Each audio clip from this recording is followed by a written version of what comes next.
Nós estamos em contato agora com o Cristiano Noronha, que é analista político da Arco Advice. Cristiano, boa tarde. Boa tarde aos ouvintes da Jovem Pan. Pois é, o senador Fernando Bezerra está chamando a atenção para a visita que o presidente Jair Bolsonaro fez hoje a Alagoas. Ele aproveitou a ocasião para criticar Renan Calheiros, não é? É o estado dele, também do filho dele, do qual o filho de Renan Calheiros é governador. Ele disse que é uma vergonha que o relator da comissão é um vagabundo inquirindo pessoas do bem, pessoas de bem. Foi mais ou menos a mesma afirmação feita ontem por Flávio Bolsonaro. O Renan Calheiros retrucou, houve problemas hoje na CPI, inclusive interrupção. O senador Renan Calheiros aproveitou a CPI também para atacar Jair Bolsonaro, não é, que cumpria agenda no estado dele. Isso irritou a comissão, integrantes lá que apoiam o governo, e ela teve uma interrupção. Então a gente vê essa questão política paralela às discussões relacionadas à pandemia. Mas eu queria saber, Cristiano, como é que você avalia a evolução política da comissão, de todas as discussões, de todos os depoimentos? Olha, como você bem falou, a questão o questionamento em relação à condução do senador Renan Calheiros sempre foi uma preocupação e foi um ponto muito levantado com frequência pelos senadores governistas nessa CPI. Então, o que a gente vê agora no dia de hoje, por conta dessa visita do presidente, é uma continuidade desse embate entre governo e oposição. Nas últimas, esses depoimentos, na verdade, a gente está na segunda semana de funcionamento da CPI, há um foco, nesse primeiro momento, relacionado ao governo federal. Então, foram ouvidos ali os representantes ou ex-representantes do governo. Então, o governo e a base do governo como sendo minoria nessa comissão, o governo está enfrentando um forte desgaste. No depoimento de ontem, o ex-secretário Fábio Van Garten quase, inclusive, chegou a ser preso. O que a gente vê aí, a gente vê uma disputa de narrativas muito forte entre governo e oposição. De um lado, na avaliação da oposição, houve demora por parte do governo na compra de vacinas, e pelo lado dos governistas, eles tentam também demonstrar que, na verdade, as cláusulas que estavam se apresentando na compra de vacinas eram consideradas, vamos dizer assim, muito duras, severas, draconianas, para usar um termo usado aí por alguns aliados, e também estavam aguardando a aprovação dessa vacina pela Anvisa, né? Então, as divergências que se dão aí nesse momento essa demora, a eventual demora por parte do governo, a existência de um eventual gabinete paralelo que estava assessorando o presidente na tomada de decisão, deixando o Ministério da Saúde com pouca autonomia decisória. Essa é a visão e esse é o principal problema apontado até aqui pelos senadores de oposição, enquanto que os governistas tentam, como eu disse, tentar demonstrar que as cláusulas contratuais disso, como, por exemplo, o senador Marcos Rogério falou, que os pagamentos deveriam ser feito um depósito em conta no exterior, o foro para julgar eventuais problemas era o Foro de Nova York, de que o governo abria mão e não iria responsabilizar a farmacêutica em eventuais problemas por conta da vacina. Então, são pontos que colocam os dois lados ali num debate. Você vê a condução de cada um, as perguntas sendo direcionadas, tentando comprovar cada um a sua própria tese. Agora, Cristiano, a gente já teve aí o depoimento de dois ex-ministros da Saúde, do atual ministro, do presidente da Anvisa, de Weingarten ontem, que foi das sessões mais tumultuadas, e hoje é o Carlos Murilo, que é representante da Pfizer. No balanço geral do que você vê até agora, você acha que a narrativa da oposição está se saindo melhor ou a narrativa favorável ao governo?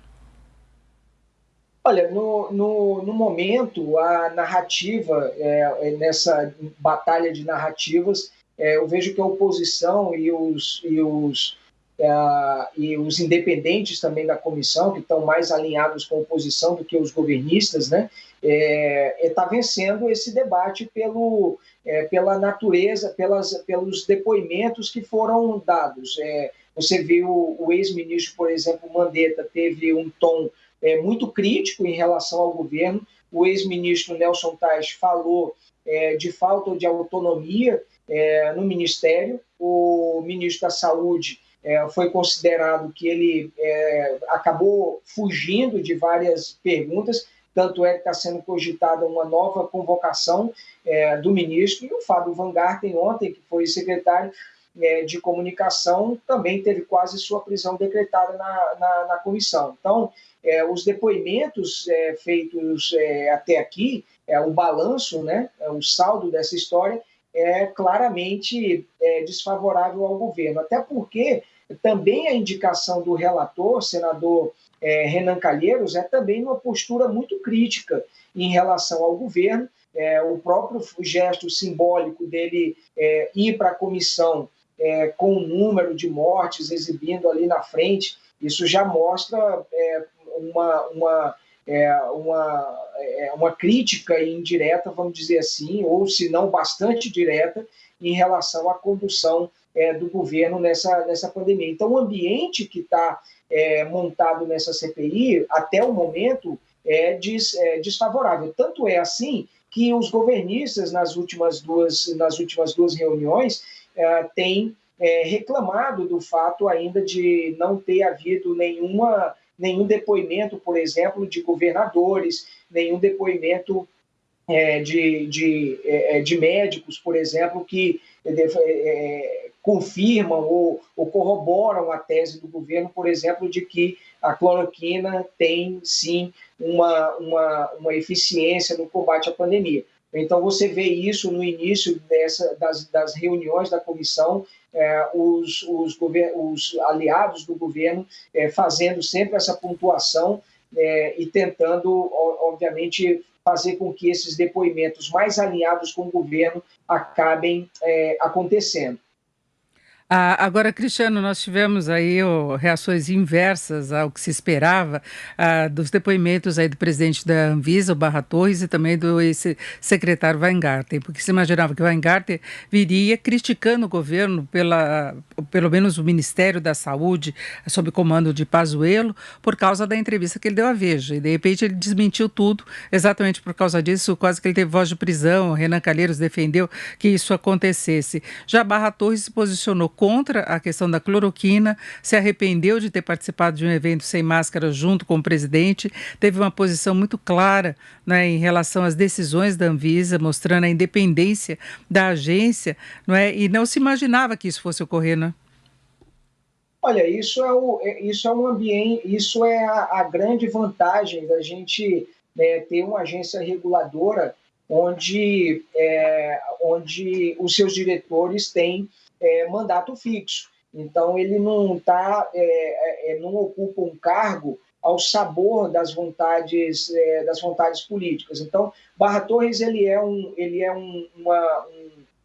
servidor no momento, né, muito técnico, bastante alinhado com o pensamento técnico do corpo da Anvisa, e ele teve uma postura extremamente técnica. Ele evitou colocar-se, assumir uma postura política na comissão, e, na minha avaliação, é muito bem acertada. A Anvisa dá a ele ali, ele tem todo o respaldo técnico do corpo, tem elogiado muito os técnicos da Anvisa, a forma como que a Anvisa trabalha. Então, eu já esperava um depoimento altamente técnico do Barra Torres, por conhecer e assistir várias das entrevistas dele. Então, diante de uma CPI, ele não teria por que assumir, vamos dizer assim, um comportamento diferente daquilo que ele assumiu. Eventualmente, pode ter, sim, desagradado alguns apoiadores do governo, mas ele foi extremamente técnico nas suas colocações. A Anvisa não pode, de forma alguma, entrar nesse embate político, seja de um lado, seja de outro. Perfeito, nós ouvimos o Cristiano Noronha, que é analista político da Arco Advice. Cristiano, muito obrigada, uma boa tarde. Boa tarde a todos vocês e aos ouvintes da Rádio Jovem Pan.